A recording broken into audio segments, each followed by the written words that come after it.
ഓരോരുത്തന്മാരുടെ കുത്തിക്കഴപ്പേ. നിങ്ങൾ ഈ വീഡിയോ ഒന്ന് നോക്കിയേ. ഒരു ആംബുലൻസ് ഒരു രോഗിയുമായിട്ട് ഹോസ്പിറ്റലിലേക്ക് പോവുകയാണ്. അതിന്റെ മുന്നിൽ കിടന്ന ഒരുത്തൻ കാണിക്കുന്ന അഭ്യാസം. എത്ര നേരമായിട്ട് ആ ആംബുലൻസ് ഹോൺ അടിച്ച ആ വണ്ടിയുടെ പുറകെ പോവാണ്, അവൻ കയറ്റി വിടുന്നില്ല. സംസ്കാരം വളരെ കൂടുതലായ, എഡ്യൂക്കേഷൻ വളരെ കൂടുതലായ കേരളത്തിലെ അവസ്ഥയാണിത്. ഓരോ ദിവസവും പുതിയ പുതിയ വാർത്തകളാണ് ഇങ്ങനെ വരുന്നത്. അവന്റെ കുത്തിക്കഴപ്പിന് MVD ചെന്ന് അവന് ഫൈൻ അടിച്ചു കൊടുത്തു, അവന്റെ ലൈസൻസ് കട്ട് ചെയ്തു.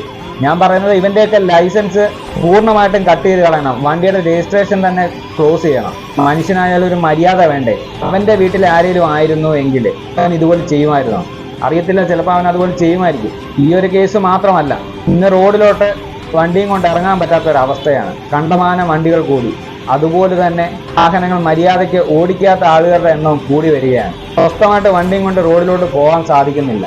ഞാൻ പറയുന്നത് MVD ഒക്കെ ലൈസൻസ് കൊടുക്കുമ്പോൾ ഇവന്മാർക്കൊക്കെ മാക്സിമം ട്രെയിനിങ്ങും കൊടുത്ത് നന്നായിട്ട് വണ്ടി ഓടിക്കാൻ അറിയാവുന്നവർ, അല്ലെങ്കിൽ നന്നായിട്ട് വണ്ടി ഓടിച്ച് കാണിക്കുന്നവർക്ക് മാത്രമേ ലൈസൻസ് കൊടുക്കാവൂ. ഈ ലൈസൻസ് ഒക്കെ ചുമ്മാതെ ചെന്ന് അപ്ലൈ ചെയ്ത് വണ്ടി ഒന്ന് ഓടിച്ച് കാണിച്ചാൽ ഉടനെ തന്നെ ലൈസൻസ് കൊടുക്കുന്നതുകൊണ്ടാണ് ഇത്രയും മര്യാദകൾ റോഡിൽ കാണിക്കുന്നത്. ഈ യൂറോപ്യൻ കൺട്രിയിലെ പോലെ 6 മാസവും 1 വർഷമൊക്കെ എടുത്ത് അതിനെ ട്രെയിനിങ് കഴിഞ്ഞ് അത് ഓടിച്ച് കാണിച്ച് പല പ്രാവശ്യം ഓടിച്ച് കാണിച്ച് അത്രയും പെർഫെക്റ്റ് ആയെങ്കിൽ മാത്രമേ അവർ ലൈസൻസ് കൊടുക്കൂ. അതേപോലത്തെയൊക്കെ സംവിധാനങ്ങൾ ഇവിടെ വരേണ്ടത് അതിക്രമിച്ചിരിക്കുന്നില്ലേ? നിങ്ങൾ റോഡിലോട്ട് ഇറങ്ങുമ്പോൾ സ്വസ്ഥമായിട്ട് വാഹനം ഓടിക്കാൻ നിങ്ങൾക്ക് പറ്റുന്നുണ്ടോ?